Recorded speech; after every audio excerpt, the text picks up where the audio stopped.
Welcome, college basketball fans, to the Full Court Press Podcast with LT and Sammy D. This is the podcast that brings you legendary stories from college basketball's golden era and dives in deep with a current analysis of today's game. Get ready for the most energetic and entertaining college basketball podcast around. Let's get it.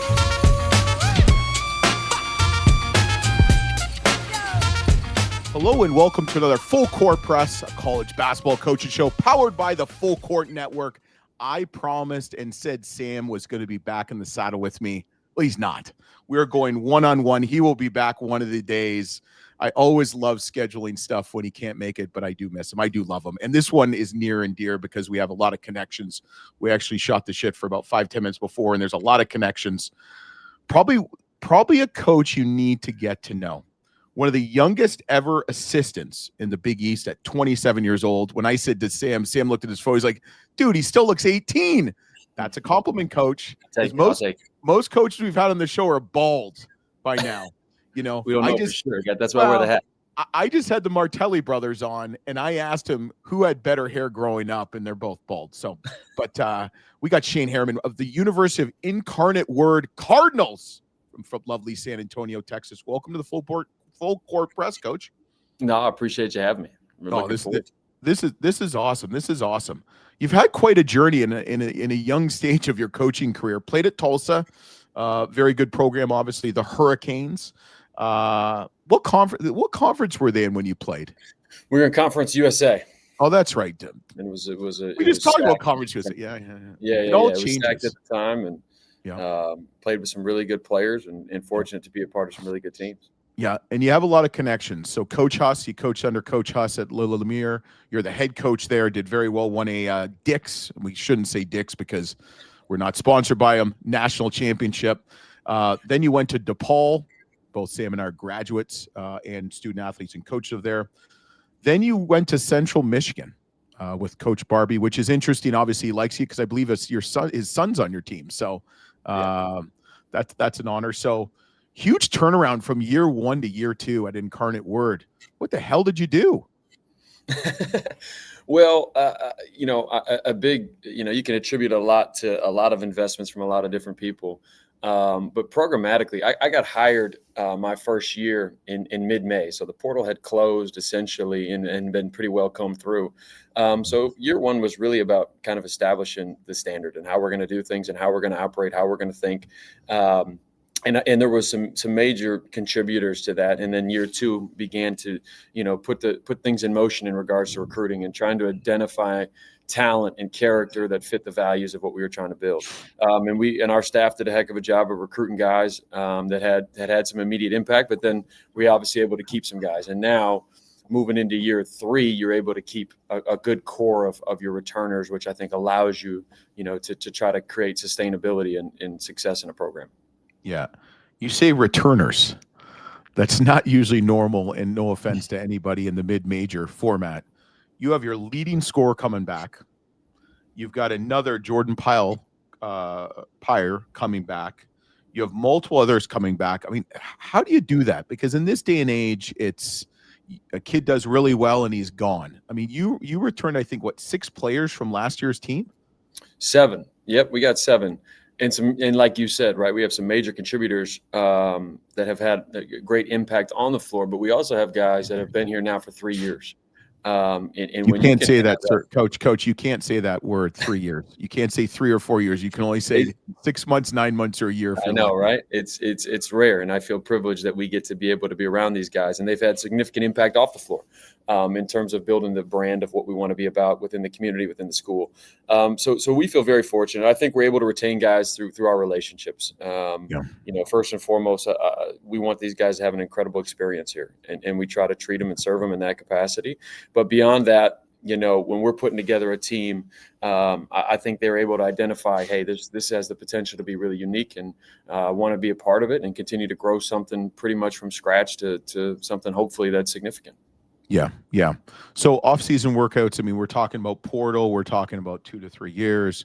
Off-season workouts, which is different now. Next thing you know, probably by next year, you'll have exhibition games in the summer. I've heard that kind of been creeping into some discussions. Which, do you kind of like that idea of being able to have an exhibition game or two in the summer, or are you kind of just like, Yeah, because I think, even right now, we're mid-September and I'm still learning about my team right now. And it's until you can really flip the clock to having full access to your guys in terms of practice hours throughout the week, you don't really know. You have an idea, you have a pretty good general grasp, but anytime you can really throw it up and you can get a gauge earlier, I think the better.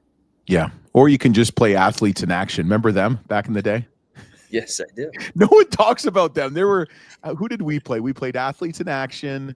There's like two other teams. It wasn't the Harlem Globetrotters. It was like, you get these guys and you get some of these guys, they're pissed off and they can play.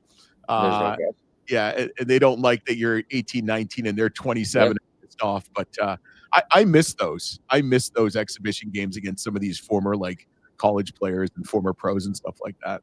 Yeah, definitely. But you know what I'm talking about. So what did you do differently this off season from then last off season? Was there any different philosophy changes?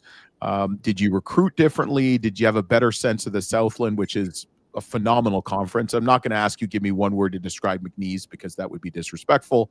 But what did you do this off season? Maybe did you do much of the same from the year before? Like, what did you do? Yeah, I think there's some carryover. We are in this momentum phase of trying to build something, and so there's the core principles and values of what we're trying to do have to be consistent.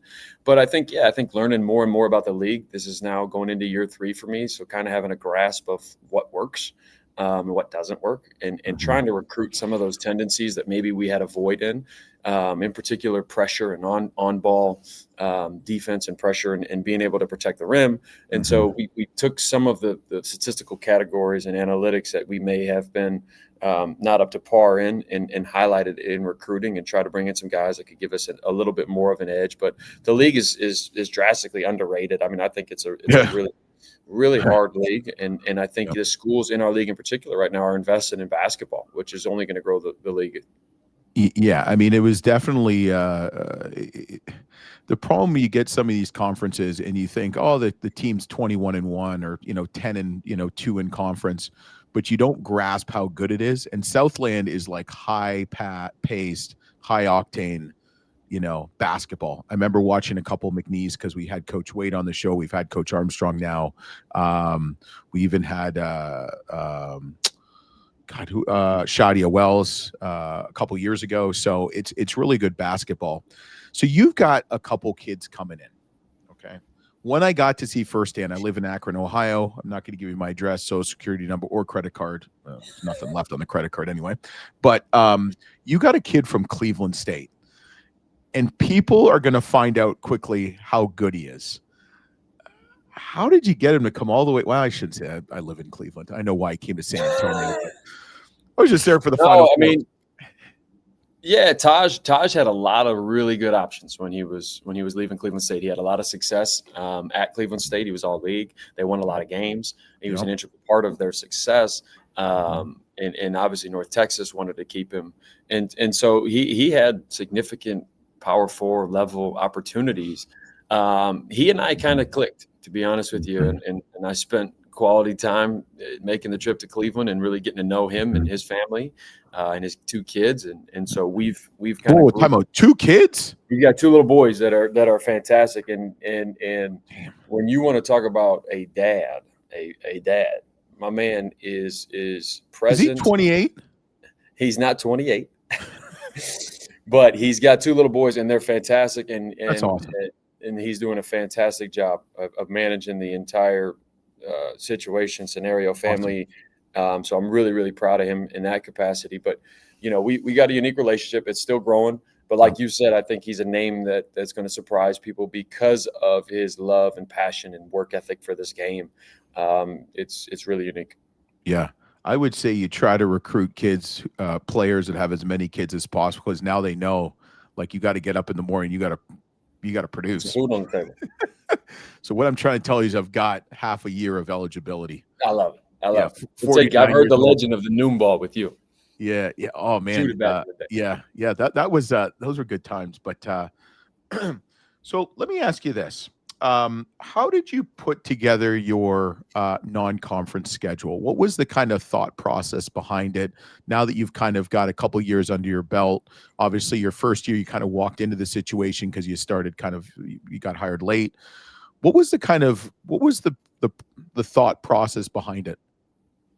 Yeah, in college basketball, majority of the time the home team's going to win, right? And so we still wanted to be able to build confidence through our non-conference and playing at home. But also this year in particular, last year I probably heavily scheduled more home games to try to feel synergy, continuity, new group. Was it tough to schedule home games? Yes. And we had to do some external fundraising to try to create some of those buy game opportunities and different things. And so we have had some success with that. But I also, this year in particular, because we have a nucleus that's back, because we've added some really talented pieces, and because our league is really talented and it's going to be a challenge, I wanted to go challenge ourselves in the non-conference. And so we've slated several games that are really going to test where we are and who we are and how we're going to respond to give us the best chance, to be prepared heading into conference. Yeah.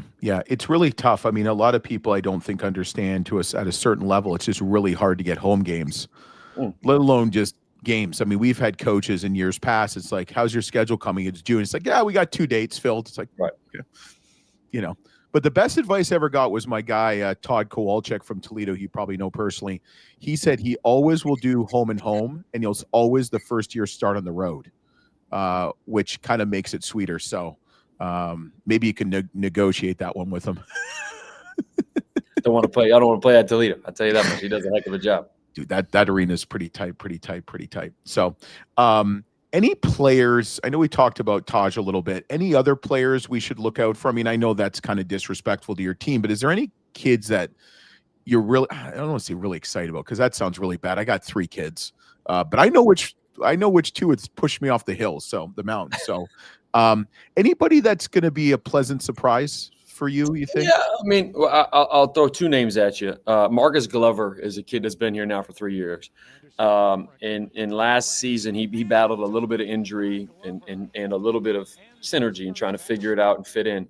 But when he started, we were 13-6. And I think his presence at his position is a big deal, and being able to have a guy, and you want to talk about keeping our culture and holding people accountable and bringing his attitude and energy and effort every single day. He's that guy. He brings the lunch pail to the gym every single day, works every single day. He's still battling a little bit of an injury that he sustained in the CBI. And if he didn't get hurt in the CBI, I'm not sure we don't win it.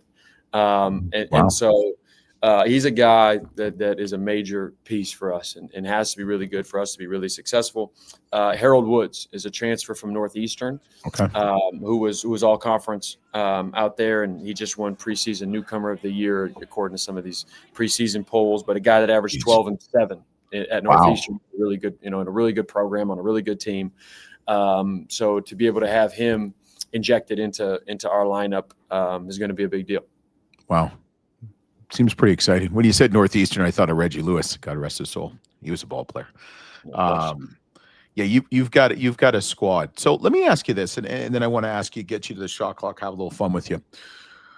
If someone said to you, what would your identity be as a coach or a coaching style, the style of your coaches or how you guys are going to play? What would it be?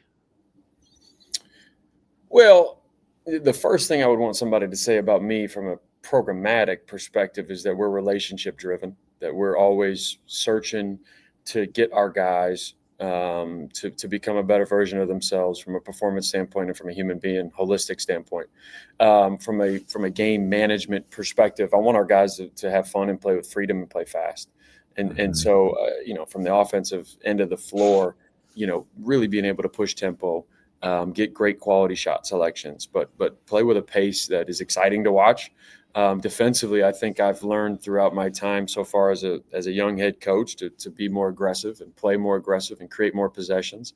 And so I think you'll see a little bit more of a focus this year and being a little bit more aggressive in passing lanes and physicality, and then never losing sight of rebounding and making sure that our teams play with a certain edge and toughness. We finished second in the league in both offensive and defensive rebounding this past season, and really challenging our guys this offseason to finish first in both. Yeah. Yeah, that's impressive. So you're happy that Will Wade has left the building and gone somewhere else. And I love Will to death. I'm very excited that he is no longer there. I don't know, Coach Armstrong, you probably know him too. It wasn't like Coach Armstrong has done a terrific job, built a terrific roster, and as long as Heath is there too, it's they got a machine rolling right now. Yeah, absolutely. So we're going to go to the shot clock. Sam usually introduces it, but it's brought to you by no one, powered by no one. Well, I guess the Full Court Network. Could ask you some just one word, 2-word answers. If you've got a story, go have it. It's, there's no wrong answers. Well, maybe there are, but if Frank Martin can pass this, we're good. So biggest misconception of Southland Conference basketball? That it's low major. People need to watch and see it. It's really good basketball. All right. Biggest coaching influence? Really hard. My 3 bosses have all won Coach of the Year in their leagues. Alan Huss won Big South Coach of the Year. Dave Lato's won ACC Coach of the Year. And Tony Barbie's won the MAC and Conference USA Coach of the Year. And ironically, I would probably tell you out of all that, my college coach, Doug Wojcik, would probably be the most. Never heard of him. Great coach, great assistant, great head coach. Yep. What's the best? What's the best advice you were probably ever given? That way, maybe not. That doesn't give your biggest coach info. What is one thing you kind of strive for each day from some advice you've gotten from a coach? And it could be a coach that you never even played for.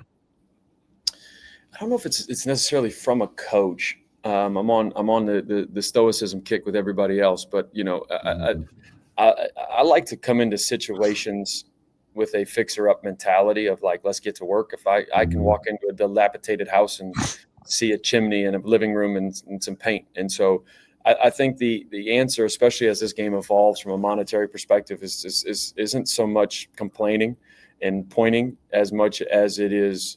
I'll give you the quote, which is if it's bearable, then bear it and stop complaining.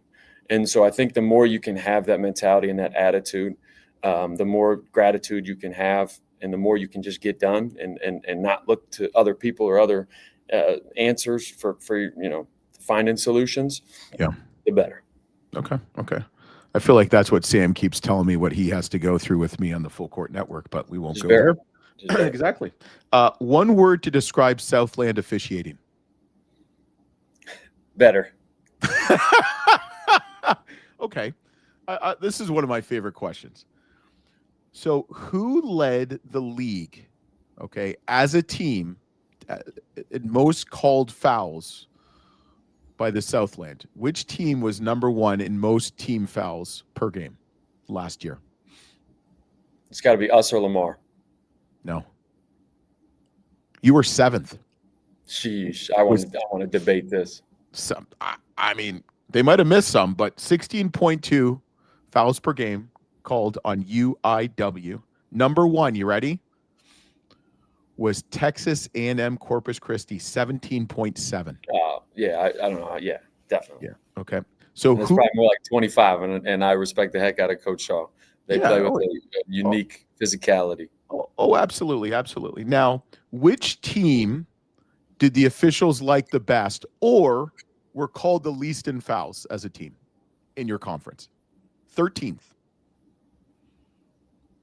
It's kind of surprising. Well, I wouldn't. I know who they liked the best, and it was earned, is McNeese. They weren't 13th, though. No, I wouldn't have picked them. Trying to think who led our league in jump shots. It's got to be Northwestern State or Texas A&M. Houston Christian, 13.6. Yeah, 13.6. Yeah. That's a big swing, even from you. That's 2.6 less fouls called on Houston Christian. Just FYI. I'm getting a better rapport with my guys. We're starting to see a little Take closer. Take some time with some of these officials. It's like anything. I mean, you coached in the MAC. You know how that takes. Yeah. No comment according to the MAC officials. I know I'm getting kicked out next time I go to an Akron or Kent State or Toledo game, but that's cool. That's cool. I love it. Give me your favorite college team and player growing up. I loved watching Jameer Nelson on the St. Joe's team. Because I said Martelli brothers earlier. That's why. You triggered it. Yeah. No. But yeah, I thought, that team was so unique, and we haven't really seen a team of that just dominated by a player in that capacity on that landscape. But loved. There that stretch of like staying up to watch Adam Morrison and JJ Redick and their duel back and forth with each other was spectacular. And I've always been Michigan State. I love watching them. I love how they compete. So. Yeah. Can you see in the back what I think of Michigan State right there? I do. I see your Fab Five back there. Yeah. Well, my wife went to Michigan too. So, what can you do? All right. Yeah. Funniest recruiting story. Funniest recruiting story. Funniest. Man. You know how Danielle Robinson didn't get Taj to go with him to North Texas? He doesn't know what a screen door looks like, and he actually walked through one on a recruiting trip when he was with Porter Moser. Is that right? True story. Oh, we've heard. Oh, Coach Holtman. Did you hear about Coach Holtman and recruiting Max Strus? Yes. Strus's dog bit him. I know that story. Yeah. Oh, yeah. And it was confirmed by Max when I was at the Cleveland Cavs gala, and he said, "Yeah, that was me." We started laughing about it. Oh man, I wouldn't even know. Funny is a tough one for me. I haven't had too many. Bad chili? Did you ever have bad chili? Did you, Kelvin Sampson, have the runs at a recruit's house where you had to put your feet back because it was so bad? We got them all. I've been fortunate thus far. I don't have anything that just bursts in the top of my head of, man, oh my gosh. We had, I'm not going to say a name. It's okay. But I was in East St. Louis, and we had a legitimate drive-by scare. So it wasn't really funny as much as it was we hit the ground. That happens, unfortunately. Did you get the kid? We did. Okay, we did. Good. That's good. Yep, that's good. But it was an interesting day. Yeah, it sounds like it. All right, so they're making a Hollywood movie about your life. This is the 3-part question. Okay, they're making a Hollywood movie about your life. Who would play you? What would the title be?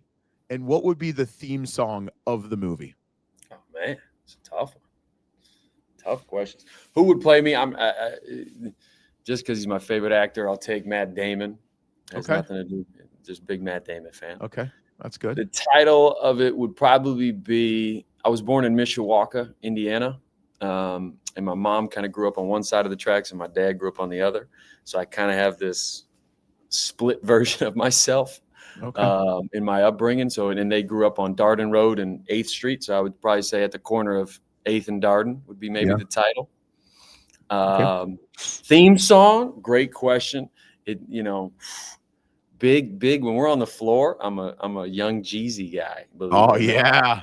But when we're like some Buffalo Springsteen when I'm off. So I might pick, for what it's worth, Buffalo Springsteen. Dude, you go from one. That's like me. I'm all over the place. But that's the things. I had teammates that love country. I had teammates that loved hip hop. I love teammates that love rap, because rap and hip hop are two different things. R&B. You name it. We got some freaking soul, some Charlie Wilson. We can go on and on about that one. Hey, at least I didn't ask you if you were a candle scent, what candle scent would you be? So that's next time. We've had some interesting ones for that. But last question that Sam always asks at the end and what have you. If you're saying a shout out to kind of the Cardinal fan, Cardinal Nation, what have you, boosters, fans, alumni, what's the expectation for this year? How excited should people be for UIW basketball? Yeah, I think there should be some legitimate excitement just around the program in general, because I'm really proud of our guys. I think they're living right, they're acting right. They're really good human beings. We have high character in our locker room. and guys that you want to be around and guys that are progressing our program. And for to go from 9 wins to 19 and to go to the semifinals in the CBI in our second year from a program that we took over that was Ken Palm 345. And it's significant. And I think we're going to have the opportunity to grow the program again this year. And so what that looks like exactly, I couldn't tell you how this thing can come together potentially. But it has the ingredients to be special. Yeah. Well, check them out. Check out UIW. Shout out to Coach Aiden for setting this up. He's a monster. Guy on the rise. I'm telling you, he was on it, man. I'm like, he's going to be a good recruiter if he's not already. But I love it. He probably got that from you. But Coach, you're going to stick on for one more second. Thanks for listening. Thanks for watching. Check us all on our Instagram handles at the Full Court Network, whether it's Twitter, whether it's Facebook, and we'll be back. Hopefully Sam will join us. I have a feeling that I'm just going to go on a roll without Sam, and it's going to be sad and lonely. But thanks for listening, thanks for watching. We'll be back next week on the Full Court Press, the College Basketball Coaches Show.